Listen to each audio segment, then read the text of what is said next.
is Killerz. After all the teasing for the Shred Triangle that appeared at ScareCon, we really want to sort of push out this image this year for the first time, because we are little, we are in the middle of nowhere in Wales. We are at least 3 hours away from anywhere else. So we wanted to try something different this year and create like an image that will sort of grip people's attention, create some sort of mystery, and then finally reveal that it's us here. So Killerz has now overtaken Retribution, which was here last year. So we made a few changes to the layout and stuff. So we'll give you a tour. And it's nice to have ScareTrack back. It is, yes. After giving you the run around with the red triangle for some reason. Literally watching you talk about it in live streams and sending you little photos with it in the backgrounds of photos, and you kind of going, wait a minute, was it us? So it's really nice. Yeah, so we'll take you guys around, have a little look. Yeah. Awesome. Let's go. So first of all, for this we made a little pre-show. Previous years you did go through the actual mine tunnels, but as we're getting busier now, it's become like a throughput nightmare. So because you had to have an actor with them going through the mine each time, it meant the queues are massive because there's massive groups in between, gaps in between each group. So now we bring them in. So the mine is actually through this tunnel here. So rather than go through here, we bring them in. We've knocked this out into a big open room when it used to be corridors. Built a door. So we've got a nice door over there for Red Triangle. So we've got like an actual pre-show in here that's all synced up to sounds and lights that introduces the concepts. Basically these victims, that they don't know it yet, have come to audition to be part of a new horror slasher film as part of Killer Creations. But what they don't realise is that they create snuff movies on the black market, and they're about to be kicked into this sort of weird twisted maze as a game of cat and mouse with the killers. So it's their job to try and get to the other end in one piece. So we've got the pre-show that plays out, and then this door mysteriously swings open by itself. So we'll go through.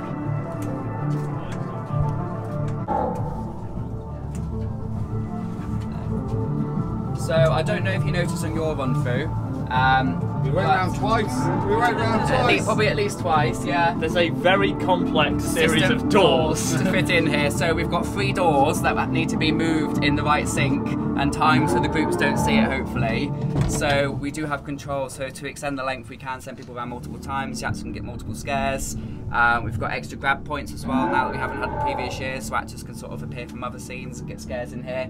So straight away it gives that sort of sense of disorientation, that they're lost and they're trying to go around and escape, and they're being tormented. But whenever we feel like we want to let them out, we can open this and send them into the rest of the maze.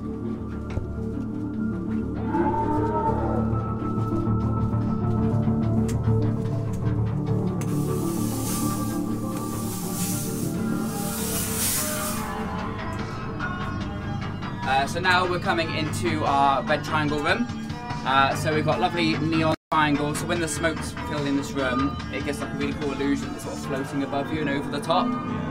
It gives off a lot of light, but when the smoke's in here, it does dull it a lot, which is good as well. And we've got some really loud scares in here as well. So we've got lots of sort of metal that the actors can hit on, lots of things they can hide behind, lots of cover. So one actor can get at least sort of 4 or 5 scares just in this room, and it gets that sort of chaotic sense up. So it looks good. This is our favourite room. We take so many selfies in this room. it's our new selfie room. The selfie room.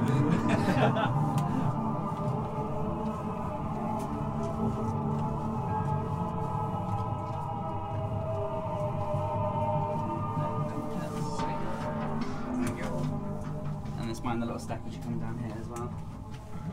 Want to go for this one? Sure. So this originally is actually a blacksmith's in the old mine building that we're in. We've got the original bellows here and everything. This is a room that was just dead space pretty much in the maze. Rather than actually just boarding it off and making you go straight upstairs, we decided to hang a bunch of bodies and all sorts of parts here. So what is good about this room is that we lit only that half of it. This is just black out from this part on. So it's an easy spot for an actor to hide. They can literally get back here in sight almost, and you can't see anything. Again, there's a lot more smoke in here than normally when we're actually running the show as well. So it's a nice way of kind of filling a space that we genuinely had nothing to do with to start with. We have to be very careful with what we do here because it is in a listed building. So we can't really alter routes that much. So it's a case of work with what we have and make the best of all the spaces we've got. and then you eventually get sent upstairs to the control room.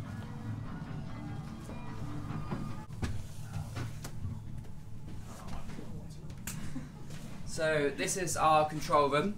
The great thing about this is that the whole attraction is actually filmed live. So you've got the cameras on the table here. So as they're coming through this room, they can actually see themselves walking through the maze in real time. They can see all the different sections of the maze.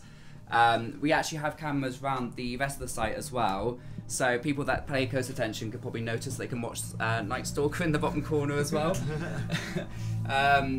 So that's the good thing about this, is that they can go through. The original plan was to have it sort of streamed in the cafe as well, so people coming into the cafe can watch like one camera and just see all these different scares happening on the camera. But yeah, it's great that we can actually watch, and guests can see themselves going through the attraction as well. This room is becoming famous slowly for this chair over here. Hashtag the chair. So yeah, we get a lot of people that are coming out talking about the chair and that they got selected for it as well. So yeah, if you're lucky enough to get your solo performance, then yeah, the rest of the group go and you end up getting left behind for a one-on-one with one of our killers. So yeah, so it's a big open space. The other difficulty we have is that this then runs during the daytime as like a family sort of Black Chasm tour. So we have a lot of swapping out to do with audio, sounds, props. All of this behind you in the control room has to come out every single day, come back in. The chair has to go.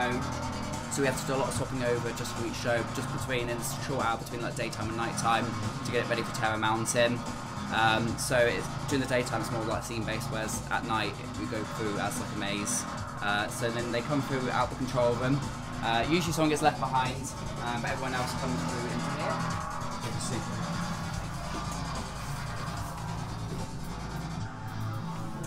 The light. The tape.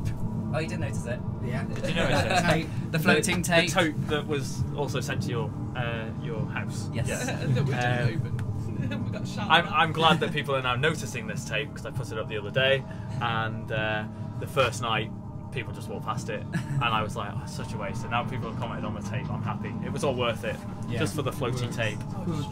Yeah. It's so we decided we wanted to slow groups down a little bit, so we ended up putting a lot of body bags in this area to squeeze through, and then we realised actually after putting them in that we can get scares on another level here. Yes. There is another floor right above us here, and you can actually get a scare over the top of here. You can also, after coming through the body bags, grab down from it as well, so every now and then we'll have an actor up there to do that. It's nice to play with levels. It's not something we've done before. It was only when we were putting these up we realised it was something we could do. So it's quite a cool little thing. Sometimes you get your head and shoulders grabbed from above you instead, which is probably not that usual in an average scare maze, even if it is something a little bit more physical. These guys.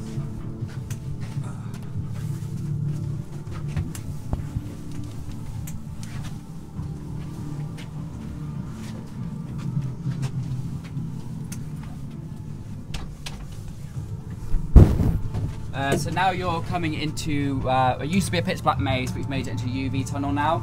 So we've got some UV strobes in here, so as you're walking through you've got the whole corridor just flashing red triangle and the Killerz logo. So as a different element for people that have been from previous mazes, it makes it a bit different. Yeah. And it also means the actors can get more scares in here as well, because they can see the group. But they get really lost in here, sort of feeling their way around, so it still slows the group down and adds a bit of a buffer from like going faster in the light scenes and then having to slow down the dark scenes. Yeah. So it sort of plays with like the pace of the attraction as well. It was really dark. Yeah, it does get really disorientating.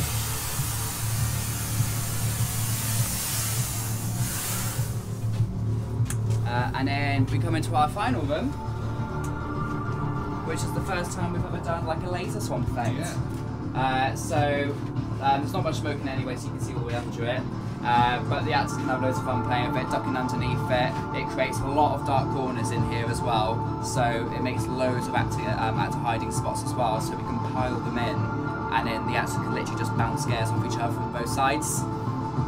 And then the other thing as well, which you didn't see on your run through, is on the quieter nights, we actually have more things to play with the guests to make the experience longer. So we come over to this corner.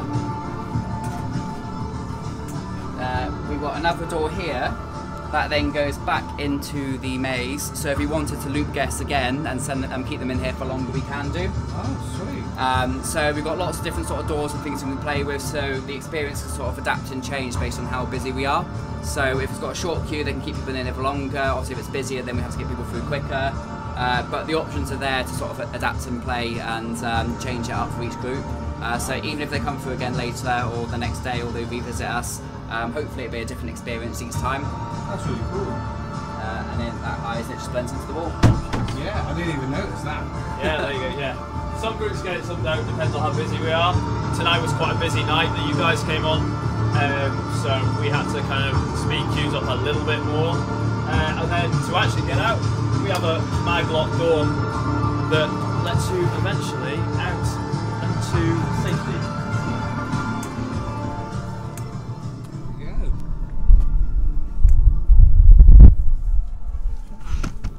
Thank you very much, guys. That's Thank you all very right. much for Thank you coming. for coming. I loved it.